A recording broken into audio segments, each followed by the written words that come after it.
Good afternoon and welcome to the Narrow Path radio broadcast. My name is Steve Gregg, and we're live for an hour each weekday afternoon so that you can call in and raise questions. If you have questions about the Bible or the Christian faith, then we can discuss them on the air, possibly be able to answer them.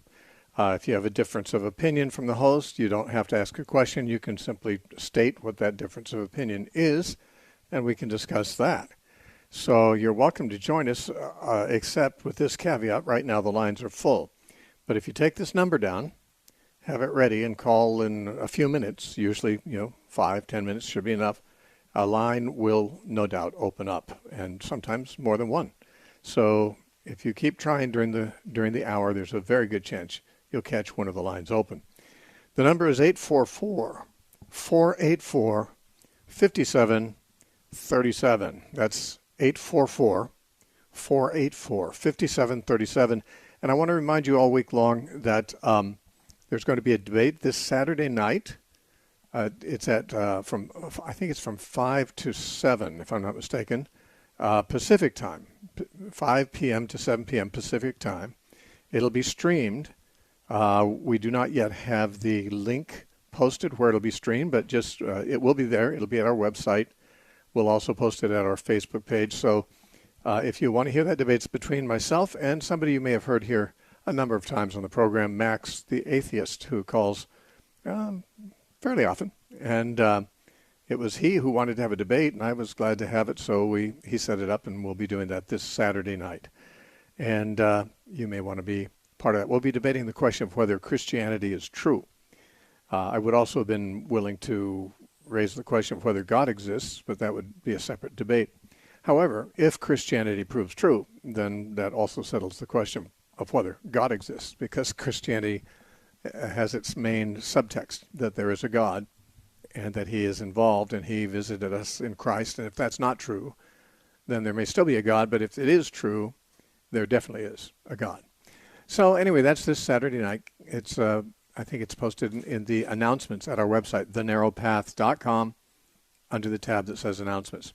I don't think the link to YouTube is there yet because I don't think we have it yet, but it certainly will be there in advance of the debate itself. All right, let's talk to Jimmy in Staten Island, New York. Hi, Jimmy. Welcome. Hey, Steve. Thanks for taking my call.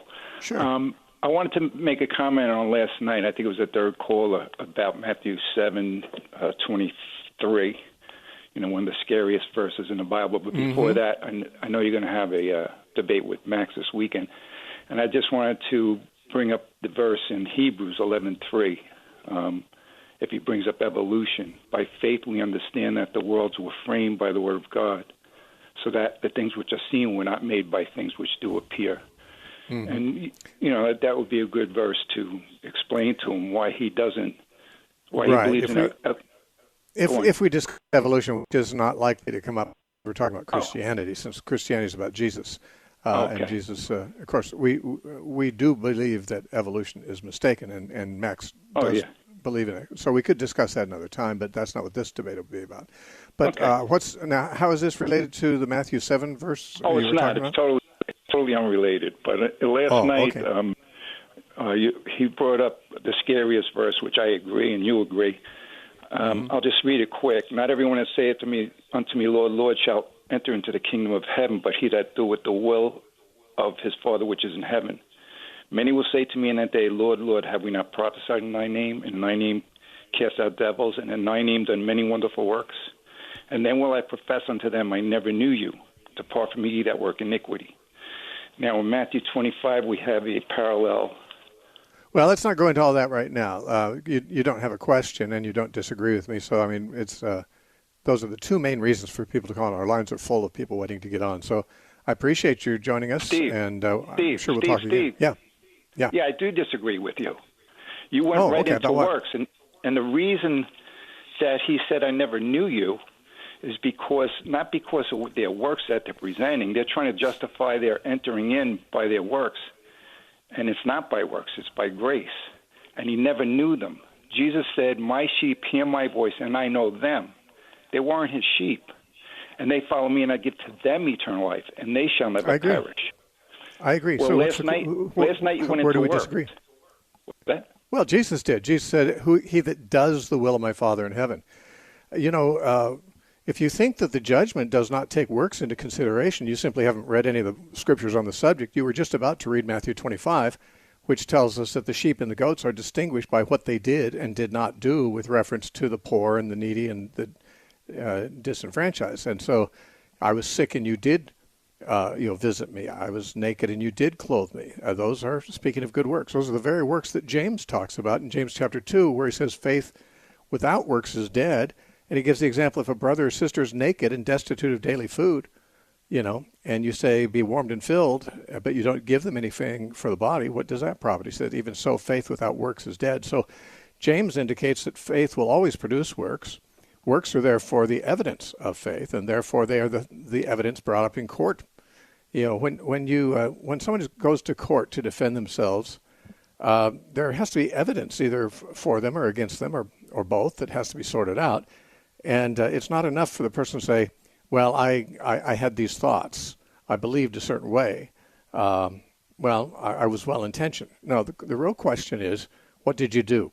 And that will show whether you're guilty or not. And the Bible makes it very clear. Your works will show whether you believed or not.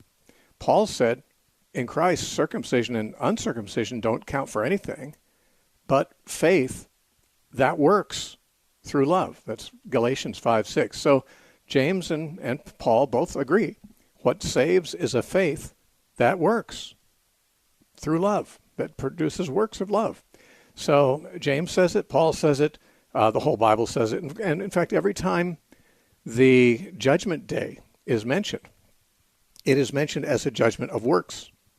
Whether you read 2 Corinthians 5:10, where Paul says that we will all stand before the judgment seat of Christ, in which every man will receive the things done in his body. That means his works, the things he did. In 1 Peter 1:17, Peter says, if you call God your Father, who without respect of person judges every man according to his works, past the time of your sojourning here in fear, he says. In Revelation, the books are opened and everyone is judged by their works. Jesus in Matthew 25 had people being judged by their works. So, there's actually nothing in the Bible ever speaks of a judgment that is based on anything other than works. That doesn't mean we're saved by works, but it means if we want to convince anybody, including God, that we are saved, we'd better have the evidence, and that is works. And that's what's brought up in court as evidence for or against us. Hey, I appreciate your call. I need to take another call. No, I need to move along. I appreciate you calling. I know we'll hear from you again because we do from time to time. Paul from Nampa, Idaho. Welcome to the Narrow Path. Hi, Steve. Hi. First thing I want to say, thank God for you, because it's not easy these days to find somebody with your unique way of reading the Bible and interpreting it, and it's just something that I really appreciate. So my question is, in Genesis 6:2, sons of God, in your opinion, who are they? The sons of God who saw the daughters of men, that they were fair to look upon, and took wives of them, as many as they chose. In my opinion, I don't think anyone can, and it says children were born to them, it specifically says that. I don't think anyone can reproduce with a human being except another human being. Obviously God is an exception. He can do anything he wants to, so he could impregnate a woman who's a virgin. But we don't know of any other kind of species of being that can reproduce with human beings. Even those animals that are genetically closest to us, like the apes, they're like 97% equivalent to us genetically. Well, they're not close enough to reproduce with our species. And so we can see that there has to be a very, very close match in DNA in order for any two parties to actually reproduce. Now, these sons of God, I assume, were human sons of God. Now, of course, sons of God can mean other things in different places. I think in Job, chapters 1 and 2, I think the sons of God is a reference there to angels. although there have been some who would even see that as a reference to human sons, but I think there's some problems with that interpretation. But see, I believe those are probably angels. But in all the other places I know, when it's not talking about Jesus as the Son of God, I believe it's talking about human beings as sons of God. It's very commonplace, both in the Old and the New Testament. Well, I won't say commonplace, but it happens multiple times in the Old and the New Testament that humans who are godly are called sons of God. Job is the only book that I know of that would be an exception, and it's an older book. It may use the term differently than all the other later books of the Bible did, but it's not important to prove. All I'm saying is sons of God who married the daughters of men, I believe, were godly men who married women who were not particularly godly, and this broke down the spiritual integrity of the godly line of humans. And it led to the corruption in the world that led to the flood. And it's interesting, when that corruption came and God announced because of it he's going to have to send the flood, he didn't say, my spirit will not always strive with these angels. He says, no, my spirit will not always strive with man. Now, the problem here was man, not angels. So, in my opinion, the sons of God refers to human beings. Now, if someone says, but what about the Nephilim? Aren't they their offspring? And weren't the Nephilim something different than humans? Well, the Bible doesn't say that they're different than humans. The word Nephilim apparently refers to giant humans, but a giant human is still a human, I would say, just like a midget or a dwarf human would be, or pygmies. I mean, there's different sizes of humans, and very big ones are. A draft horse is of the same species as a pygmy horse or miniature horse, but very much bigger. Likewise, a St. Bernard is much bigger than a Chihuahua, but they're the same species. So I don't have any problem believing there have been species or within our species, the human race, people of various varieties, just as there are varieties of skin color and other traits. There have been a wide variety of different sizes of humans. And so I don't see any reason for the Nephilim to be anything other than human. And more than that, the Nephilim are not even mentioned as being the children of these marriages. It says in Genesis chapter 6 that, there were Nephilim, which usually translated giants. There were Nephilim in the world in those days. And afterward, when the sons of God went into the daughters of men and children were born unto them. Okay, so there were Nephilim in the world in those days, apparently before, and also afterward of these marriages. So if the Nephilim were simply a variety of people that were around before and after these marriages, it can hardly be argued that these marriages were necessary to produce them. All right. There's other opinions. Some people think the sons of God are angels, but I have a very difficult time believing that angels would have the power to reproduce with human beings. But if they did, they did. I just don't see any evidence of it. Thank you, though. Randall in Tacoma, Washington, welcome to the Narrow Path. Yeah, thank you for taking my call. I'm curious about 1 Timothy 2:12. Uh-huh. Where it says, I do not allow a woman to teach or exercise authority over a man, but to remain quiet. And I just wonder, are women allowed to be pastors, teachers, or elders, or deacons, or is that not allowed? Well, I do. They're certainly allowed to be deacons. There's no question about that, because Paul refers to Phoebe as a deacon in Romans 16, 1 and 2, I think it is, or at least verse 1. And in 1 Timothy chapter 3, he even talks about apparently deaconesses, female deacons. But then the word deacon is simply from the Greek word diakonos, which means a servant. It's a normal word for a servant. So, yeah, women are allowed to be servants, and men, too, are allowed to be servants. Anyone can be a servant.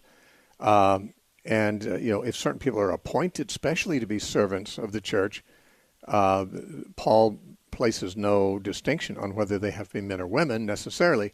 But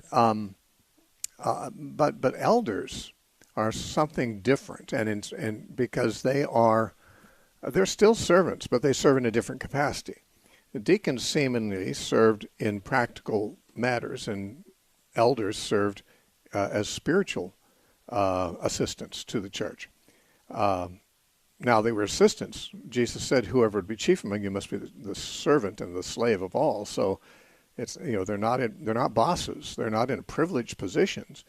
They do have to qualify, because if you're going to be serving in the capacity that the elders were to serve, you have to have some spiritual maturity and consistency and the ability to teach, he said. So when he says he doesn't let a woman teach or have authority over a man, I don't think he means that a woman can never teach in any situation over a man. After all, Paul's partners in ministry in Ephesus and in Corinth were Priscilla and Aquila, a married couple. And we read specifically of Priscilla and Aquila together, and apparently Priscilla primarily, correcting and teaching a man named Apollos, who was a traveling minister who came through in Acts chapter 18 at the end of the chapter. So, I don't think Paul had any problem with women teaching men in every situation, but in chapter 2 of 1 Timothy, he's running up to chapter 3, which is, he's at the end of chapter 2, and then he begins chapter 3. And of course, Paul didn't divide these into chapters at all. He just one continuous discussion. And right at chapter 3, he's talking about what it takes to be an overseer, which is an elder. Now, and one of the things is it must be a husband of one wife, so he's got to be a man. He's got to be the master of his house, so that we can see whether he's a good manager of his house. If he's not, he should not be, trusted to manage the church or lead the church. But these roles were not what we think of them today in many cases. Now, deacons might be. It may be that modern deacons in many churches are the same thing, although in some churches, deacons kind of run the church. It depends on the church and the denomination. But in the Bible, they didn't have a man who was the big leader of the church called the pastor. You never read of any church in the Bible having a pastor like that. In fact, you don't have any reference to any particular church having a pastor. The churches have elders, and the elders are commanded by Paul and by Peter in 1 Peter 5 to pastor, that is to shepherd. The word pastor means shepherd. So the elders, who were plural in each church, were commanded to be shepherds or pastors of the church. That is, they do the work of pastoral ministry, shepherding the flock. But this is a service they provide. It's not a privilege. A person who is called to it might just count any service of God a privilege, and that would be reasonably true. I'm not a pastor, but I certainly feel privileged to be able to serve God as opposed to live a meaningless life, which some people are consigned to do apparently. But it is a privilege to serve God in any capacity. But when it comes to being the teacher and guide of the congregation, Paul didn't put women in that role. Now, our churches often are not set up the way Paul's are, and what we call a pastor isn't even the same thing in most cases as what Paul referred to as overseers. But it's the closest thing they had. I think through the centuries, the church changed in undesirable ways from the time of Paul, so that instead of the teachers and shepherds of the church being servants, it is now thought that the pastor is the boss. And this is partly due to the fact that churches today are corporations.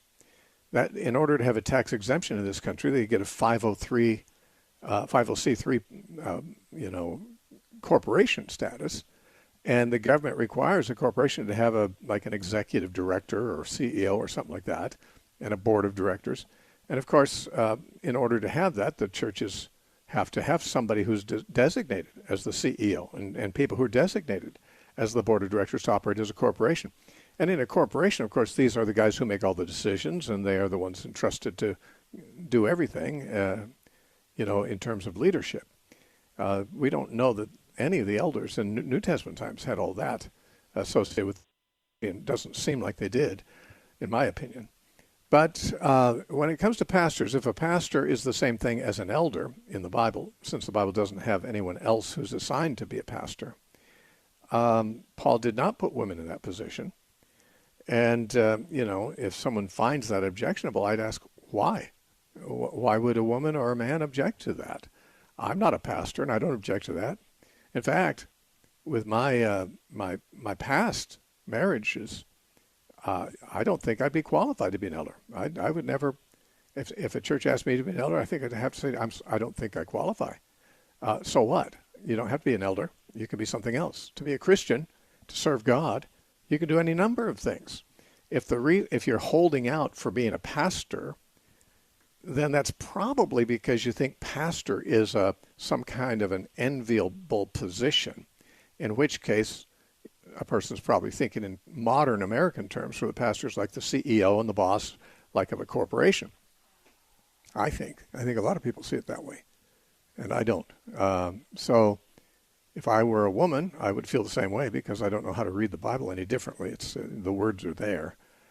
I'm sure some people would say that Paul restricted women only because they didn't have the same education that men had. And nowadays women can get the same education as men do. But there's no evidence at all in the Bible that women had more or less education than the men who were appointed to be elders, or that education had anything to do with their qualification. So I'm thinking that nothing has really changed, essentially, since Paul made these declarations. So as a person who follows the Bible, I don't write the Bible, so I don't make these decisions. But as a person who teaches the Bible, I have to be honest, or else not have any credibility as a teacher. And some people have made that choice. Some people have chosen not to have credibility, but they'd rather just be popular. But I'd rather have credibility and people know that I'm not going to say what they want me to say just so that they'll like me better. This is what the Bible, I believe, says. And I've read books by Christians arguing differently from the same passages, but they're always jumping through hoops and trying very hard to please the modern worldly culture, and compromising, frankly, in their exegesis of the Scripture. So I'm just not there.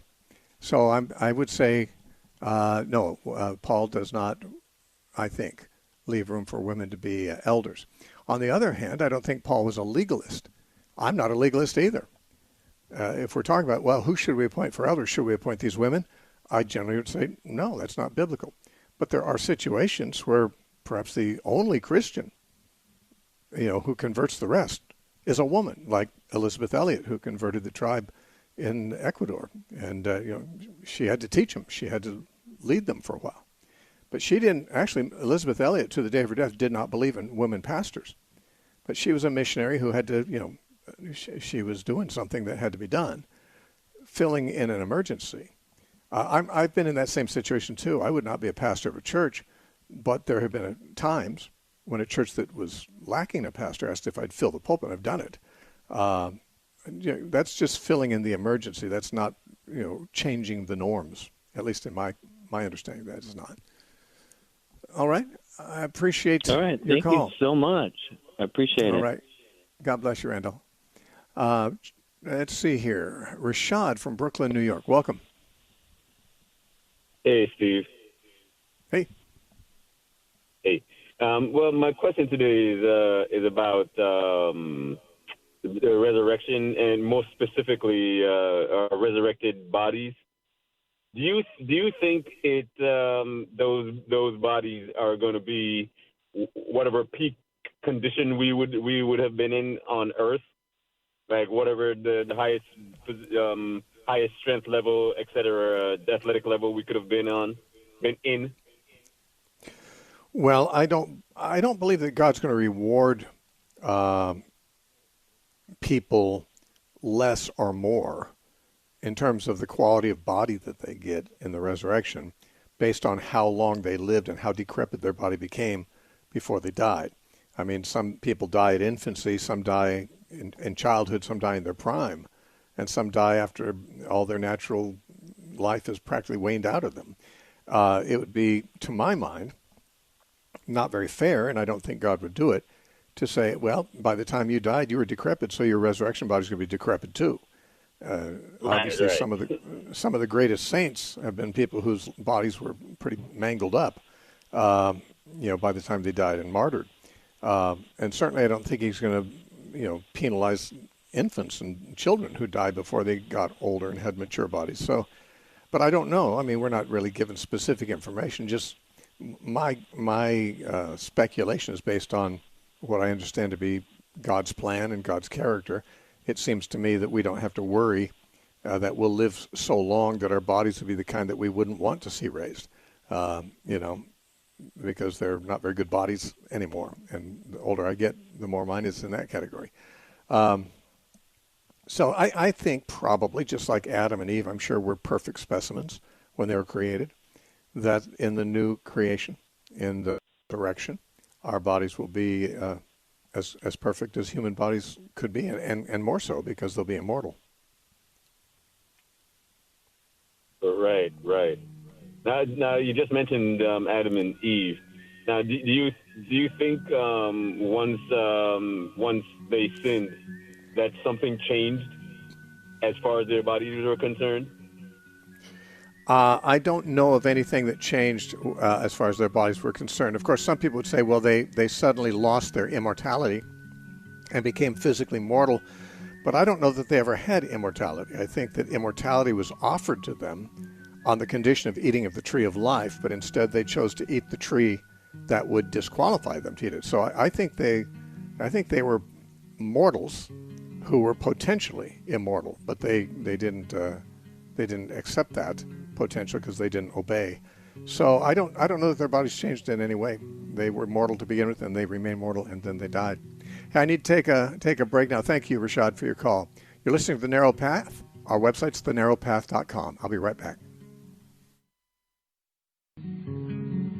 In the series, When Shall These Things Be?, you'll learn that the biblical teaching concerning the rapture, the tribulation, Armageddon, the Antichrist, and the millennium are not necessarily in agreement with the wild sensationalist versions of these doctrines found in popular prophecy teaching and Christian fiction. The lecture series entitled When Shall These Things Be? Can be downloaded without charge from our website, thenarrowpath.com.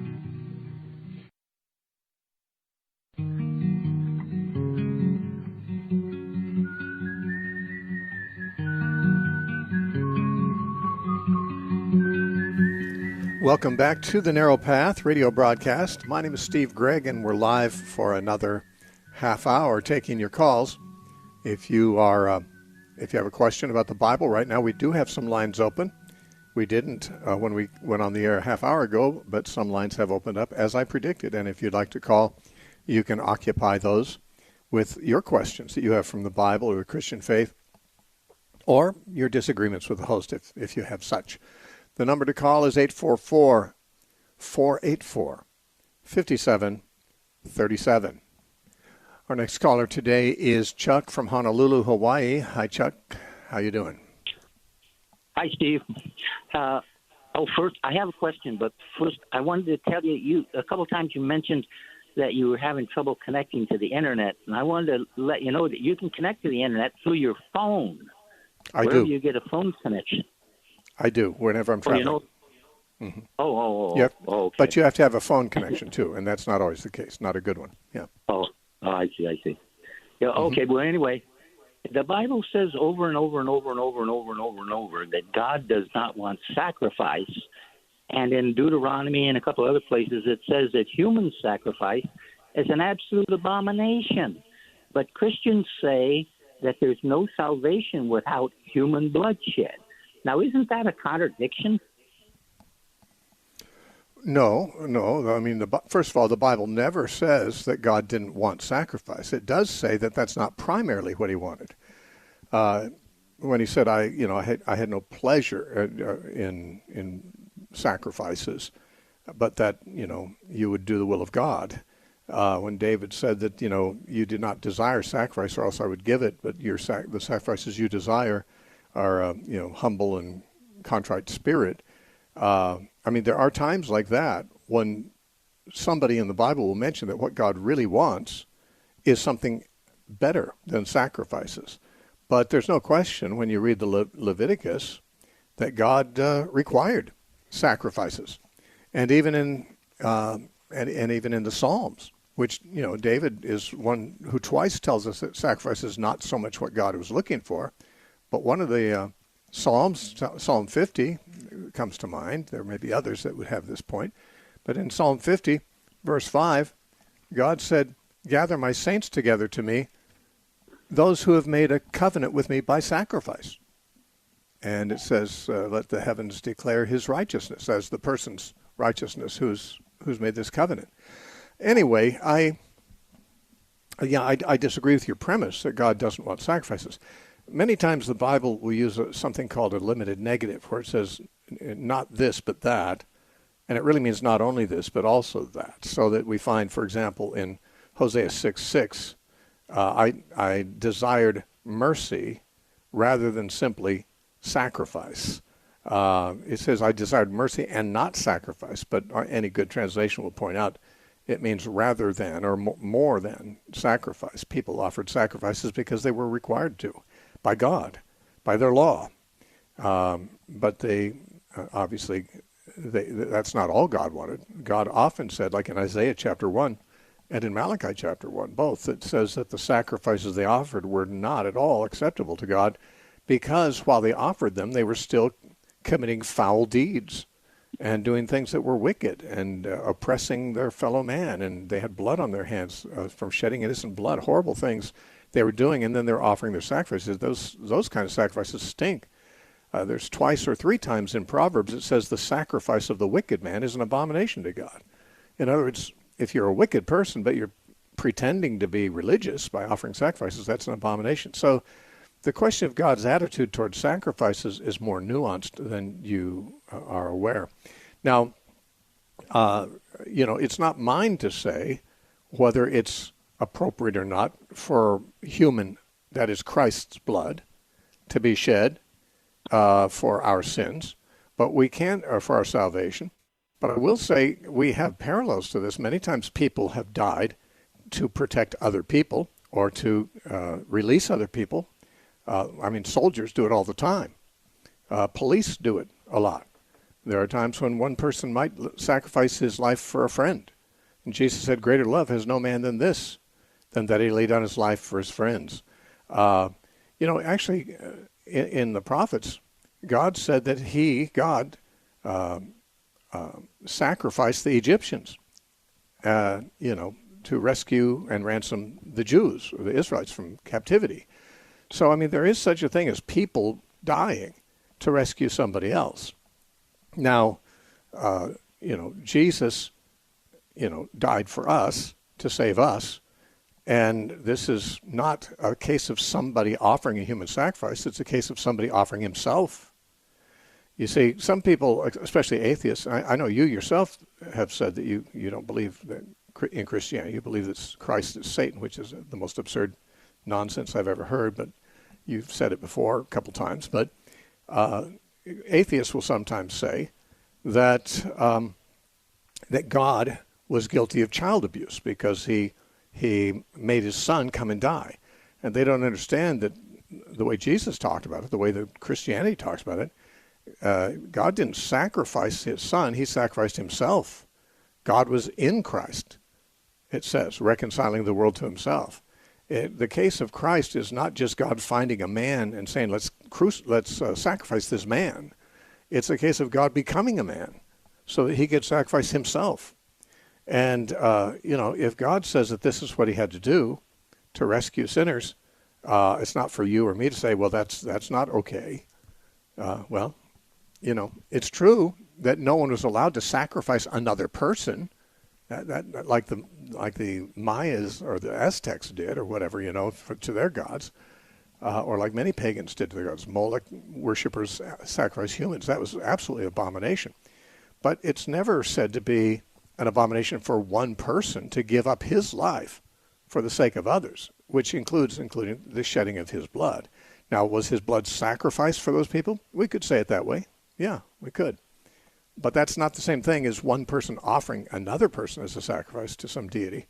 That would be an abomination, and it was practiced many times among the heathen. So, yeah, I think you're seeing it very differently, obviously. Let's talk to, it's going to be Bill from Fullerton, California. Bill, welcome. Hi, Steve. Bill from Fullerton. Nice to talk to you again. Yeah. I have a question on the entire book of Mark 13. Mm-hmm. I want to get your opinion on this. I've heard some say that it's somewhat predictive of the future, while others say that Jesus' purposefully rehashing things like wars and rumors of wars that always happen to make a point, and that point might be that he's not going to tell the apostles the future, and that's not the point of the lesson. So what is your opinion on that? Well, I mean, some of the things he names were not specifically restricted to the future, because earthquakes and famines and wars and rumors of wars have always existed, like you say, though he mentions that in connection with something that he is predicting about the future, and it's kind of hard to miss it, because it says in Mark 13:3, as he sat on the Mount of Olives, opposite the temple, Peter, James, John, and Andrew asked him, saying, "Tell us, when will these things be?" Now, what things? Well, he's just predicted something here. In verse 2, he said that about the temple in Jerusalem. "Do you see these great buildings? Not one stone shall be left upon another that shall not be thrown down." So he's just described the total leveling of the temple complex. And they ask, well, when will that be? Well, he does answer them before the whole chapter is over. He certainly does. When he says in verse 30, "Assuredly I say to you, this generation will not pass away until all these things take place." So he does predict a future thing. It would happen in their generation, but it was certainly the future. And we know when it happened. I mean, that's something we can look back on and say, oh, okay, we see the fulfillment of that, because Jerusalem was destroyed in exactly the manner he said 40 years after he said it. So when he said this generation will not pass before it happens, he hit it right on the nose. And now, in answering their question, he says some other things first that would happen before Jerusalem is destroyed. And he says in verse 7, "When you hear of wars and rumors of wars, do not be troubled, for such things must happen, but the end is not yet." I understand him to be saying, I've just told you that Jerusalem and the temple will be destroyed, but you may think the next time you hear about wars and rumors of wars in the area, in diverse places, that this is it. But don't think it is necessarily. There will be lots of wars and rumors of wars that are not it. There's always wars and rumors of wars. And he says the same thing about earthquakes and famines and things like that in diverse places in verse 8. And he said there'd be false prophets. But he said all these things must take place, but the end is not yet. So there are things that he mentions that were not specific references to unique events that would be in the future. Many of the things that he said are going to happen have always happened and still happen to this day. In fact, there's never been any time when they weren't happening. But he's saying don't mistake those for the evidence that the Jerusalem is about to be destroyed. These are things that will happen, but they are not the things that will herald the immediate destruction of Jerusalem. What he did say would herald that. Go ahead. Oh, I was just saying he's kind of telling them, in a sense, not to get distracted by certain items such as wars and earthquakes, and just to properly focus. And by That's the way, what I believe. there's some things that are going to happen, and they did. Yeah, there are things going to happen that will herald it, but those are not the things. So don't let those, cause you to be, like you say, distracted. In verse 14, he says, "But when you see the abomination of desolation spoken of by Daniel the prophet, standing where it ought not, then let the reader understand. Let those who are in Judea flee to the mountains, and let him who is on the housetop not go down into the house," etc., etc. So he says there is a time when Jerusalem's end is drawing near, and you will do well to flee and get out of Jerusalem because of the horrible Holocaust that's going to come upon it. And that's when you see the abomination of desolation that Daniel spoke of. Now, that's a very Hebraic expression, abomination of desolation. Actually, the phrase in Daniel is an abomination that causes desolation. And he doesn't say what that is, although in Daniel 9, the impression is that it has to do with the destruction of Jerusalem and with the armies coming against it. Luke, who is giving the same account as Mark is, we're reading Mark 13. Well, Luke 21 is the parallel account, which gives the same sermon. And at the point in Luke 21 where you would expect to find when you see the abomination of desolation, as Mark and Matthew have it, Luke paraphrases it. He assumes his reader a Greek man named Theophilus would not be familiar with the Hebrew expression, abomination of desolation, so he just kind of tells them what it is. He just paraphrases Jesus. In verse 20, he says, "But when you see Jerusalem surrounded by armies, know that its desolation is near. Then let those in Judea flee to the mountains," and so forth. So the very same instructions that we find in Mark 13 and in Matthew 24, actually, about fleeing because you've seen this sign of its imminence. In Matthew and Mark, Matthew 24 and Mark 13, what they are to look for is what is called the abomination of desolation in those verses. And, of course, it's the same thing that Luke's talking about, but Luke paraphrases it, making it a little easier to understand. He said, when you see Jerusalem surrounded by armies, know that its desolation is at hand. This is the abomination that's going to cause the desolation of the country. It's the Romans coming. And so when you see that, you know that it's near. It's at the doors. So that's how I understand it. So he did talk about future things, but not everything he mentioned were distinctly for the future. I mean, there were things that they'd be in the future, but they're also before and after, and at all times, pretty much many of the things. Okay, we're going to talk next to let's see, it's Chris from Maine. Chris, welcome to the Narrow Path. Thanks for calling. Oh, hi. Hi. Can you hear me? Yes, go ahead. Hi, Steve. Thanks for the work you do. Great show. I have a comment and then a question. Comment was on earlier. You said there were differences genetically between monkeys and people. And I said apes, but go ahead. Yeah. Yes, ape monkeys, primates. What a lot of times people don't consider is that there's billions of code. And so when you talk about a small percentage difference, you're talking about millions of differences in DNA code. Mm-hmm. And so really it's not a small thing. The reason we can't mate with apes is because, we are very, very different from them genetically. That's obvious, yes. It's you're right. Huge, profound, yeah. So anyway, a lot of people don't think of that. I just thought I'd mention that. Sure. The question I had was more to do with kind of a pet subject of mine, which is a supernatural interface with humanity and history. And I'm just wondering what you think about that. Like, do you interpret the Bible and your general view of how to interpret it through the lens of God's hand in the affairs of men throughout, or right. How is it that I'm just wondering about that question, because it kind of seems to veer into like other topics. So anyway, just okay, yeah. Well, unlike the atheist or the naturalist or the materialist, I believe there are two realities that are existing parallel that we have to contend with. One is the physical, and one is the spiritual. The physical we might call the natural, if we wished, and the spiritual we might call the supernatural. But I believe that those two realms both exist. In the realm of the supernatural, there is, of course, God and his providence and his interactions with men, even miracles sometimes. There's also angels. There's also demons. And how many other things there may be in the supernatural realm, we don't really know. But there is that realm. Just like we don't know all the species of animals in the physical realm. We don't know everything that goes on in the spiritual either. But what we need to know is that realm exists, and over all of it, God is sovereign. Now, we also have to know that God, who inhabits that realm, made the physical realm for a purpose and has intentions for it. He has a plan for it. And he has existed a lot longer than the world and the universe have.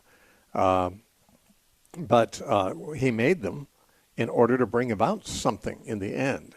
And he does reserve the right to superintend everything that happens and to intervene whenever it is to his liking to do so. And that being so, we have no reason to doubt that there would be times when God would stick his finger into our pond and move things around and do things that we couldn't do and that no natural force could do that we know of. I believe that God does not... I was going to just say this, but there are two different views about God's intervention that I'm aware of. One of them being that God set things up to run by natural laws for the most part. And when he does a miracle, he's contravening those laws momentarily. And because he is the lawgiver, he's also the king, and he can intervene in those laws and change them anytime he wants to for the moment. But the rest of the time, when he's not intervening, things are just running like a clock, by the rules of motion and physics and things like that. And that's a realistic notion. But there's another notion out there. This is held by some of the Calvinists I've known, not all, and that is that there aren't even such things as natural laws at all. But what we call natural laws are just regularities of the way God does things most of the time, that God is making everything move. Every molecule, everything is being moved proactively by God himself. And since, to make things not too totally chaotic or confusing, he generally does things in regular ways, and we can observe these regular ways. It makes it possible for us to interact with the physical world meaningfully. And yet, what we would call a miracle is just an instance of God not doing it at that moment the same way that he usually does it. So the question is whether God has consigned or delegated most of the mechanics of the universe to natural laws, or whether he's micromanaging every atom or not. And a miracle would be seen somewhat differently in each case. It's an interesting way to put it. It's perfect to think of it as both laws and an interface. What I've just discovered as I came to Christ over time, a few years back, was that I kept coming upon a supernatural interface with the famous people in history, and it almost didn't matter who.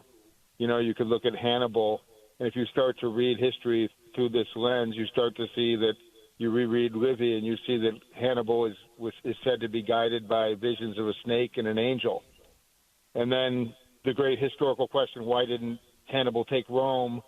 And you realize the answer is because his supernatural guides probably told him not to. And so this type of thing seems to be happening among people who are basically spirit worshipers, whether it's Baal, or Hannibal, or it seems like a constant theme throughout history. Caesar was also a temple priest of some kind, I believe.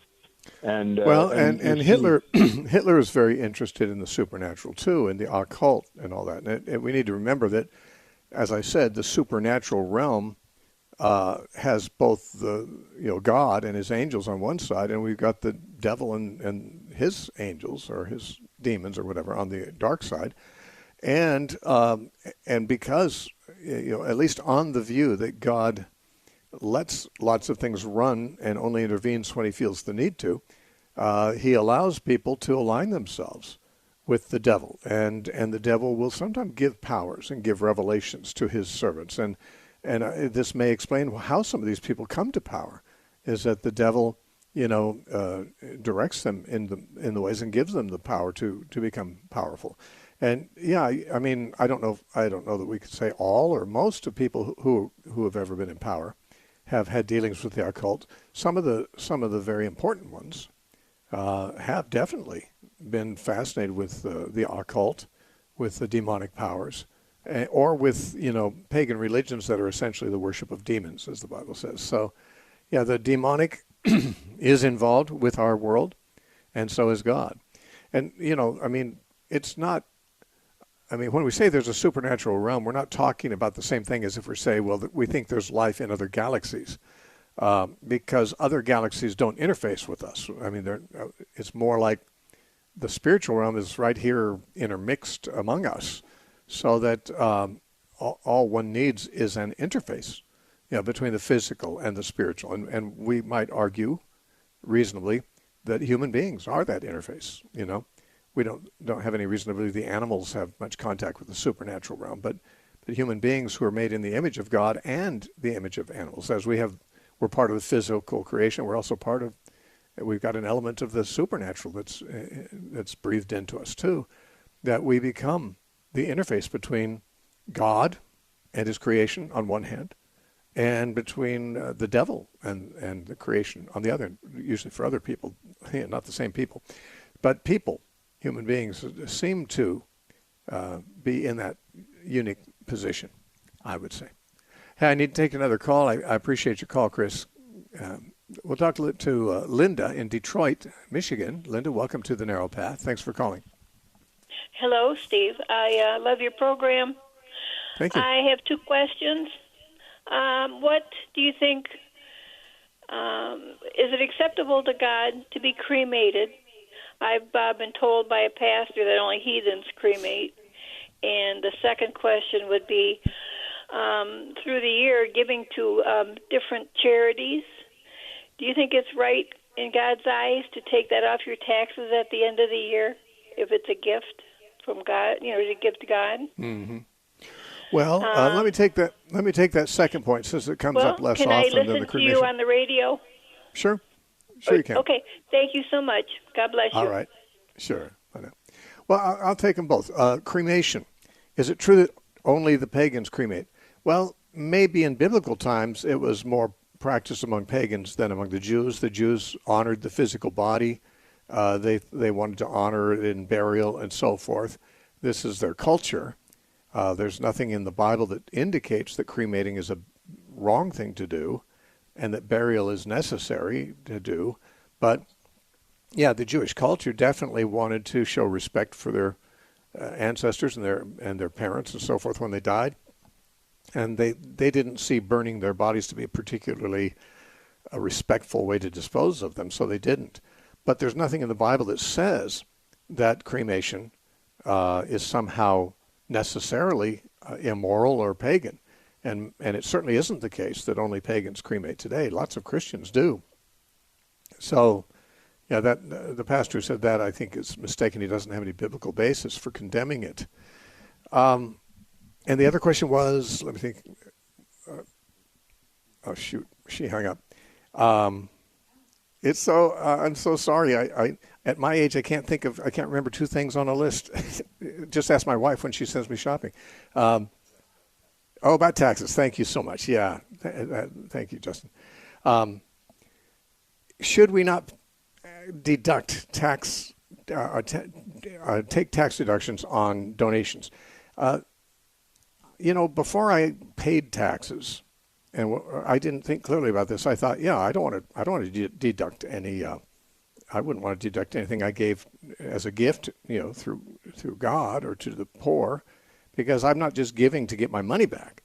But of course, when I grew up and learned about taxes, I realized that, wait a minute, they're not giving me my money back. They're just taking less of my money away.